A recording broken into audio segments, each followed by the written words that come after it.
everybody. First, I'm gonna kind of apologize. I'm sick right now, so I'm coughing a lot. So if I have to take a break and cough, I apologize. But today I'm going to talk about mast cell tumors in cats. And at the end, we'll get into why I kind of chose to talk about this. But first of all, I just wanted to talk about first, like, what a mast cell is. So they're a type of white blood cell, and they're produced in the bone marrow. And they're located in all parts of the body, but especially in the respiratory tract, the skin, and the digestive tract. They're really important in allergy responses, tissue remodeling, wound healing, and non-allergic skin diseases. So they actually provide, they like send out chemicals so that more immune cells can come and kind of produce an inflammatory response to whatever is going on in the body. They're actually, mast cells are more abundant in cats than dogs. However, mast cell tumors are least common in cats than they're not as common in cats as they are in dogs. So about 20% of like bumps like these on the skin are mast cell tumors, and only about 10% of those are malignant. So it's not that common in cats, but when you see it, it's pretty serious. So this cat here, these are cutaneous, so skin mast cell tumors, but there was actually like the visceral ones, which means it had mast cell tumors inside of its body, and this cat actually died from having so many tumors. So the symptoms of having a mast cell tumor is you might have a small hard lump or lumps under the skin. Usually there's itchiness associated with these lumps, so you might see your cat like scratching at a lump a lot. The lumps can actually move, so there can be like a lot of tiny ones together, and they can actually like move together or move to other parts of the body if it's not benign. You could also have, if it's internally, you can have weight loss, decreased appetite, vomiting, and lethargy from having these. So this first picture up here, these black arrows are pointing to mast cells. So this is kind of normal, what you should see. This is from bone marrow. So like you should see some mast cells, not a whole ton or a whole lot. But then this down here is just way too many mast cells. So this was taken from a spleen, which where mast cell tumors can actually occur a lot. So this would be probably this animal had a mast cell tumor in the spleen. So for diagnosis is pretty simple. If it's under the skin, you can just like aspirate it and then look, and if there's like way too many mast cells and like nothing else, then it's pretty obvious it's a mast cell tumor. But for internal masses, you're going to have to ultrasound it, find out where the mass is, and then probably go in to biopsy it and see if there are a lot of mast cells. So usually the best treatment for this is just to surgically remove the mass or masses.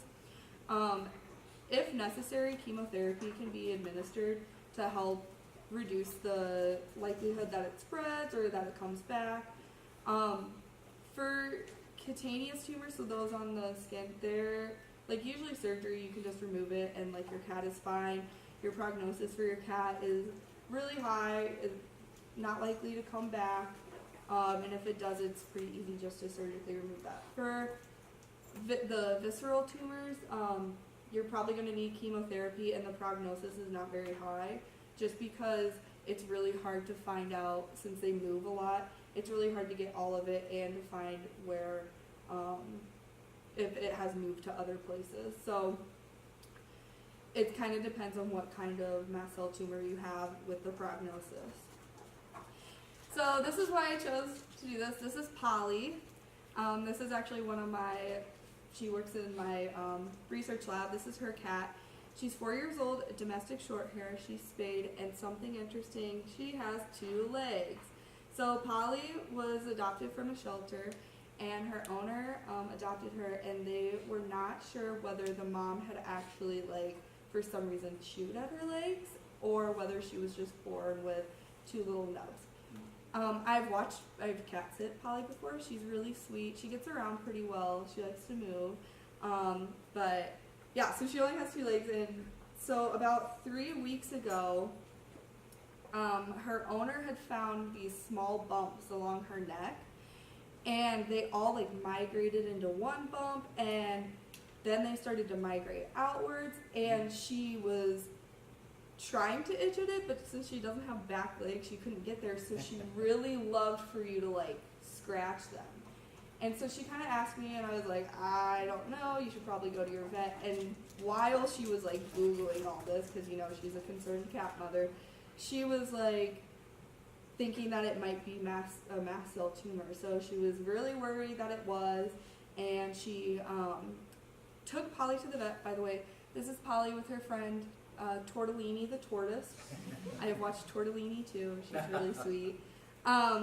So took her to the vet, and the vet aspirated the mass, and they kind of were like, oh, this is weird. There's like a bunch of different like white blood cells in here. They're just not like mast cells. And so it was thought to be some type of inflammatory response to like either an allergic reaction to a bug bite, or it could possibly be an autoimmune disorder. So it's yet to be determined yet, but Polly's doing fine. She's still running around and stuff, so it doesn't seem to be affecting her too much. She just likes it when you scratch there. So, are there any questions? How does she move? I wish you had had a video. Yeah, so she kind of just like picks herself up, and she has like the little nubs back there, so she kind of like uses those. Okay, she's. There's a lot of carpet because she does better on carpet than So she does. I guess, can you say drags herself, but the back legs are Yeah, but she's not working. like laying down. Okay, She's yeah. like up. Okay, Yeah. okay. So she gets around really well. Mhm. She's very sweet cat. Yeah. So yeah. Now that's very fascinating that they move. It sounds like they were there, then they got together, and Yeah. then they moved. That's really So rather weird. She explained it that there were like a couple bumps, and then she would like feel it, and of course she probably loved that. Mm-hmm. And then they like moved into one Mm-hmm. bump about 2 inches, 3 inches long, and then when she took her to the vet, they had started to like move outwards again. What's So- the other thing that you should think about if you have something moving subcutaneously? Any kind of parasite. And that's what I told her. I said it might be a parasite, Yeah. and it might be some kind of weird Mm-hmm. immune reaction, but Yeah, immunity I mean, reaction, so- to have tissue move like that, it Yeah. sounds kind of weird. Parasites do that all the time, so you got to be careful about that. But yeah, that's the interesting thing about biology. Just when you think you know it all, you don't, right? Other questions, comments? Yeah, it's